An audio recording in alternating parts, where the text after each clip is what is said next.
Praise the Lord. Maranatha திருச்சபையின் சார்பாக உங்களுக்கு என் அன்பின் வாழ்த்துக்கள். இன்று நாளில் தியானிக்கும்படியாக தெரிந்து கொள்ளப்பட்ட வேத பாகம் மத்தேயு 16வது அதிகாரம் 19வது வசனம். நீ கட்டுகிறது எதுவோ அது பரலோகத்திலும் கட்டப்பட்டிருக்கும். இந்த வசனம் என்ன சொல்லுகிறதுனா, பூலோகத்தில் கட்டுகிறது எதுவோ அது பரலோகத்திலும் கட்டப்பட்டிருக்கும். பூலோகத்தில் எது கட்டவிழ்க்கப்படுகிறதோ எதுவோ அதுவும் பரலோகத்தில் கட்டவிழ்க்கப்பட்டிருக்கும். இந்த வசனத்தோட பின்னணி என்னதுன்னா, கிறிஸ்து சொல்லுகிறார் பேதுருவை பார்த்து, நீ பேதுருவாய் இருக்கிறாய், சபையை இந்த கல்லின் மேல் கட்டுவேன் என்று கூறுகிறார். அந்த கல் என்று அவர் தம்மை குறித்து சொல்கிறார். கிறிஸ்துவின் மேல சபையை அஸ்திபாரம் போட்டு சபை எழுப்ப முடியும், பேதுரு மேல இல்லை.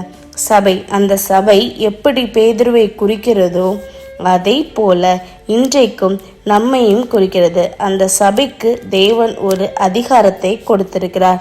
பூலோகத்தில் என்ன செய்கிறோமோ அது அங்கேயும் செய்யப்படும்.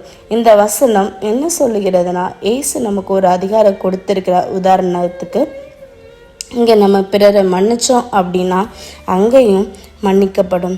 யாரை நாம் மன்னிக்கிறோமோ அதே போல் நமக்கும் மன்னிக்கப்படும். அப்போ இங்கே நல்லது செஞ்சோம் அப்படின்னா நமக்காக தேவன் நன்மை செய்ய வல்லவராக இருக்கிறார்.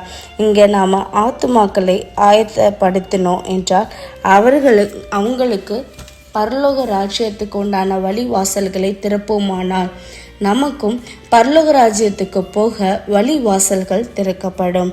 அவர்களை கிறிஸ்துவுக்குள்ளாக வழி நடத்தணுமானால் கண்டிப்பாக தேவன் அதை அங்கீகரிப்பார். எனக்கு ஒரு அதிகாரம் கொடுத்திருக்கிறார். நாம் திறவுகோலை திறந்து நம்ம மேல நம்பிக்கை வைக்கிறதுனால திறவுகோலை கொடுத்தார். திறவுகோலை கொடுத்து திறந்து புறஜாதியாருக்கு சொல்லணும், தெரியப்படுத்தணும் அப்படிங்கிற கருத்துல தான் தேவன் திறவுகோலை கொடுத்திருக்கிறார். இங்கே அதாவது பூமியில் சொன்னேன் அப்படின்னா பரலோகத்திற்கு வருவாங்க. இங்கே நான் சொல்லலை அப்படின்னா பரலோக ராஜ்யத்துக்கு வரமாட்டாங்க. நம்ம சொல்லணும், பரலோக ராஜ்யத்துக்கு ஜனங்களை ஆயத்தப்படுத்தணும். இதே தான் இந்த வசனம் நமக்கு கற்றுத்தருகிறது. நாமும் பிறரை ஆயத்தப்படுத்துவோம். தெய்வன் தாமே நம்மை அதிகமாய் ஆசீர்வதிப்பாராக. ஆமென். ஜெபம். எங்களை நேசித்து வழி நடத்துகிற நல்ல தகப்பனே, ஆண்டவரே, இந்த நாளை எங்களுக்கு ஆசீர்வத்தை தந்ததுக்காக நன்றி அப்பா.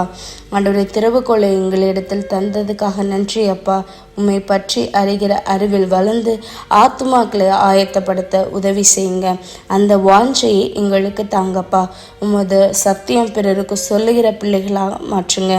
இவையாவும் அன்பார்ந்த இயேசு கிறிஸ்துவின் மூலம் கேட்கிறோம். ஜீவனுள்ள நல்ல தகப்பனே. ஆமென்.